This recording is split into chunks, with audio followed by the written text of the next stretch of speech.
Alrighty, welcome back everyone. We just talked about those CFP rankings that came out yesterday. Alabama's officially in the field. It sounds like the ACC Championship is going to be the deciding factor if they are in or out. Clemson wins, they might just be out of that thing. If SMU wins, they're very firmly in it. So definitely going to be an interesting thing to watch. A lot of people are expressive about that decision. Let's just leave it at that for the time being. We'll talk about it more when Selection Sunday comes around. But early signing day is today. A lot of different things happening all around the recruiting world. We will not be able to touch on all of it right about now. We will get to a ton of it in this segment, but we'll likely do a follow-up on Friday, give you an idea of where everything's landed, at least for the time being in recruiting, and then we'll continue to update you throughout the month. Obviously, a lot of stuff that is going to be going on, but what I wanted to start with this is just give you an idea of where everything stands, give you an idea of what the top classes are. We'll go through the top 10. I'll give you some teams to watch, and then we got some commitments. We got some flips. I'm actually waiting on one to go, and Michael Terry, the number one athlete in the country.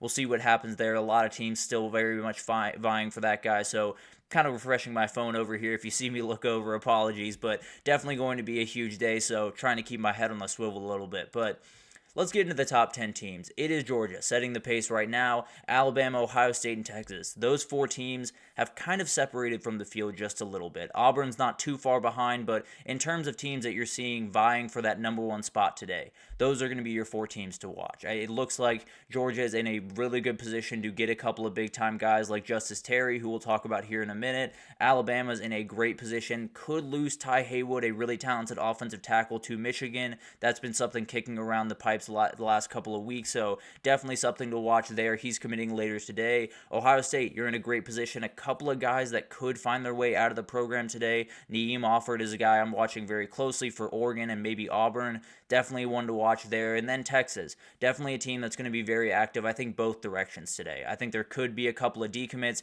They've already signed a couple of guys, including Jamie French, that looked like he could be finding his way to Florida. He has officially signed with Texas, so a huge get for them. Locks up that guy, doesn't have to worry about that. So those are those four teams, kind of separating themselves from the pack. Those are the elite classes right about now. They will likely be elite at the end of the week, but definitely will be interesting to see how these kind of kick around. Maybe Alabama drops a little bit, maybe Texas rises a little bit. But then you do have Auburn, done a great job. This class is definitely one of those classes that is going to be filled with tons of talent. They obviously have to hit in the portal still, have to get that quarterback to bring it all together, but obviously they're doing a great job in the recruiting trail, and I expect them to finish this day strong. Quite a few players, including Naeem Offord and a couple other guys that might be kicking around towards Auburn, even if they just sign the guys that they have right now. It'll be an incredible class. For Oregon, a couple of guys that are going to be interesting to watch. Dallas Wilson, likely the most interesting. There was just a crystal ball, I believe, put in for him to possibly decommit and go to Florida. Definitely going to be something to watch as we go throughout this week. That's one of the most talented wide receivers in the country. Oregon locked him up a while ago. They lose him. That duo of DeCoria Moore and Dallas Wilson will be officially out the door. Definitely will be very interesting to watch. I think that's one of those players that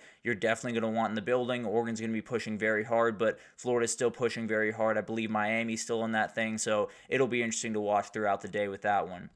Michigan's the team that I'm watching very closely. I think they could kick up to the number 5 spot, even a little bit higher than that. They're a very, very good team, a very good program, and obviously putting together a great class. Obviously, bringing in Bryce Underwood was the start of that. They've really kicked up a gear. We talked about Ty Haywood. If they were able to flip him, would definitely kick them up just a little bit more, and I think they're going to be one of the teams that could have a ton to say about what happens today. Then you do have LSU, you have A&M, you have Tennessee, 3 teams that are doing work. Yeah, no craziness about these three classes right now. I think when you look at LSU, they obviously need a huge one. They've lost a ton of guys to the portal the last couple of days and definitely need a little bit of a reset in this one. Then you have Florida, Notre Dame, Miami, Oklahoma, Ole Miss right on the outside looking in. So definitely a couple of teams to watch there, but those are the top 10 that you have right now, and a couple to watch. To me, we talked about Texas. They're definitely a team that could find their way up to the number 1 spot, could lose a couple of guys throughout the process, but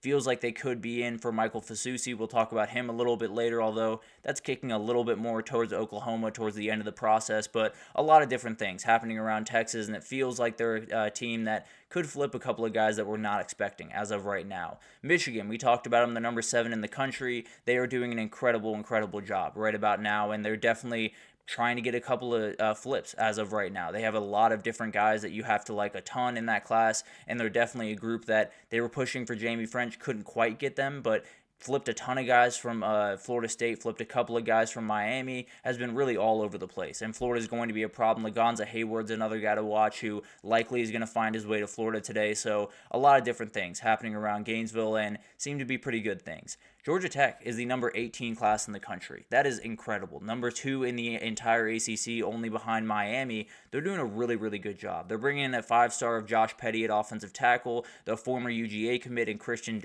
Garrett at defensive tackle, Tay Harris, a former Clemson cornerback commit, and much more into this class. It's a really talented offensive line class with Brent Key there, and feels like this season has really kicked up a lot at Georgia Tech. Maybe it's one of those things where they're a program to watch in 2025. And then Colorado, obviously going to be a program to watch. Not really sure what players they're in for or out for. Definitely one of those things where you don't really know till it happens. We didn't really know about Travis Hunter till it unfolded on on National Signing Day. So a lot of things that could happen around Colorado. They're only second in the Big 12 right now, even though they're down all the way at 33rd. They're doing a relatively good job within that conference. And then obviously the portal is where they make their money. But let's get into a couple of guys you're going to want to watch throughout this next little bit throughout the day, and we'll start with Cade Phillips. This is a couple of just flips that have already happened. Texas, he has flipped from Texas to Texas from LSU. He was committed to Texas a little bit earlier in the process, found his way back. Obviously, LSU has had a little bit of a tough time on the recruiting trail right about now, and Texas is definitely benefiting. This is a very, very good player, definitely one of those guys that Texas wanted in the fold, and one of those guys that will help Texas possibly get that number 1 class at the end of the day. Lamont Rogers, a 5-star offensive tackle, has flipped from Missouri to Texas A&M. This is a beast of a human. 6'6", 311, definitely one of those guys that can be a pretty much immediate contributor. He is a huge guy and definitely one of those that you can bring in and immediately get. Missouri very badly wanted him in the class. A&M was able to steal him away, a huge get for them, and definitely kind of subsides a little bit of the pain of losing out on Michael Fasusi. They were able to get another elite talent at that offensive tackle position. Gavin Nix, a 4-star linebacker, has flipped from Miami to Oregon. Oregon gets a little bit of good news with Dallas Wilson possibly walking out the door. They get a very talented linebacker right here. Also, someone to watch is Naheem Offord, the Ohio State cornerback commit. Auburn, another one in for that guy. So a lot of different things to watch today. It looks like Miami is in a weird position going into today. I think they'll be more than fine if they sign the class that they have right now, but they've lost to quite a few guys, and Hilton Stubbs is another one. Miami to Florida in this one, a 4-star safety, really good player. One of those very instinctual, very kind of a center field type players. He is going to be a problem at the next level. I don't necessarily know if he's an immediate starter or anything, but absolutely is an impact guy and definitely could be one of those guys that kind of takes Florida to that next level. They have so many different things going for them, and it didn't stop there. They got Joseph Mbachu, a very talented player, flipped from Florida to Texas after flipping from Florida to Texas. All over the place. This guy he was committed to Florida, flipped to Texas, flipped back to Florida. He's going to be a Gator. And it's definitely been a little bit of a crazy road, but a very, very talented guy and definitely one of those guys that can kind of fill out your lineup. You have the LJ McCrays, you have a lot of those talented guys up front. This is definitely a rotational piece, definitely could be a huge guy, and then later on in his college career could be an absolute beast at defensive line.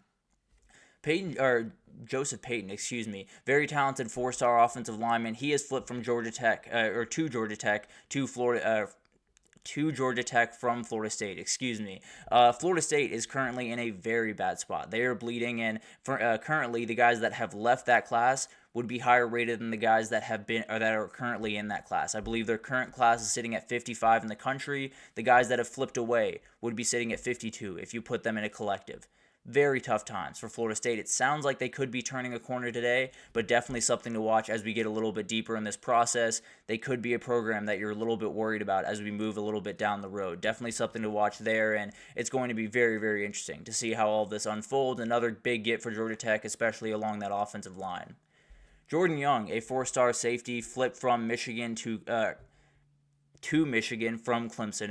I'm getting a little bit lost in my words, but Michigan's gearing up for a huge day. Bryce Underwood has helped that along, and definitely a very talented player that could help them along into that possible top 5 class that they're looking for. And then We talked about it at the beginning of the thing. Michael Terry has made his decision. It is going to be Texas for this player, number one athlete in the country, likely a wide receiver / running back at the next level. Very talented kid. Nebraska was pushing very hard, so was Oregon at the end of the day, but Texas does win out on this one. Just got the notification over here, so Texas wins out on this one, continues to build that incredible class, and there could be a couple more on the way, and we'll talk about a couple of guys to watch. David Thomas Jr., the number one offensive tackle in the country, is signing at some point today.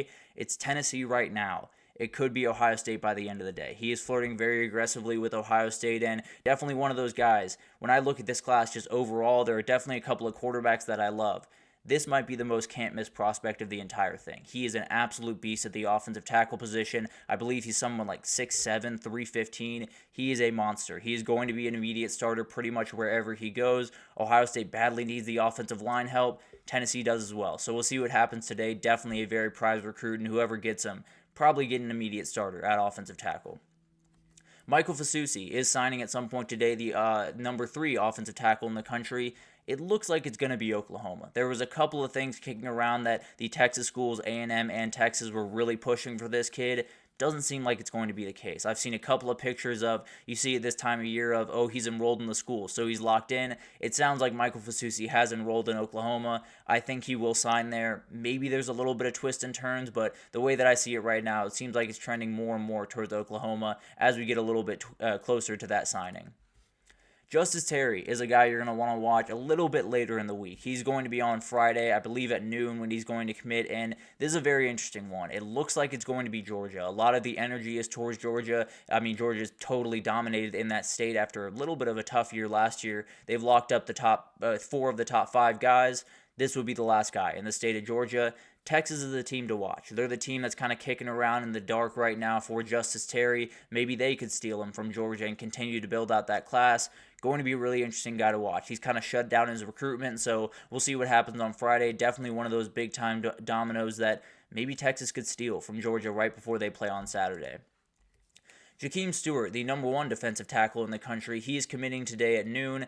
This is a game changer. This is a program changer. He's an absolute monster. It looks like LSU is kind of leading for him recently. They need this kid. If they can lock him up, if they can get him in this class, he will be an immediate starter. He will be a huge player for him like Dominic McKinley was this year. He is an absolute monster, can absolutely be a huge impact. And then USC is another team to watch here. I think it's kind of up in the air. I've seen a couple of USC things, seen a couple of LSU things. I think if I was to guess, I would say USC, but definitely still very much up in the air. One of those things where LSU just badly needs it. If they were able to get this guy in the class, it would feel a lot better this time tomorrow when they're looking at all the guys they have. Another offensive lineman here, Solomon Thomas, interior offensive lineman. Doesn't look like he's signing today. Looks like he is committing today at some point, so something to watch here. This is going to be a toss-up. I feel very, very confident that I don't think anyone feels confident about this one. LSU is very much in for him. Florida State feels like they could be pushing in that direction. Definitely something to watch there. It's definitely one of those things that Florida State's going to worry about this one until pen hits paper. He is committed right now to them. There's a lot of different flirtation all around the place. So I've seen Florida, I've seen LSU, I've seen Miami. We'll see what happens with this one. I think it's going to be a huge one, and Florida State badly wants to keep this guy in the mix. And then Lincoln Kerr, a very talented number 1 tight end in the country. This guy's an absolute beast. Definitely would be an immediate starter pretty much wherever he went. Committed to Kansas State right now.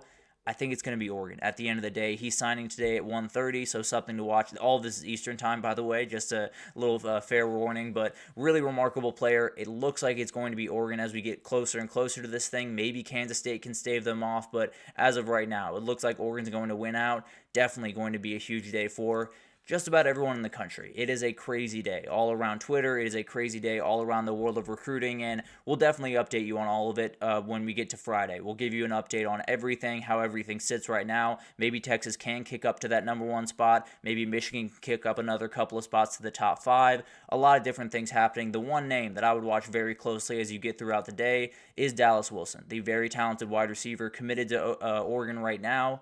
I wonder if it'll stay that way. Florida's pushing really hard, Miami as well. I think Florida might just end up winning out for that one. If they do, that Jamie French loss will not feel nearly as bad as it does right now. So definitely will be very interesting to watch. We will update you on all this stuff when it gets to Friday, but let's take our second break here. And when we come back, we got to talk about Boise State UNLV. It is a spot in the CFP on the line, so we got to give it the big game breakdown treatment. We'll talk about it right after this, so stick with us.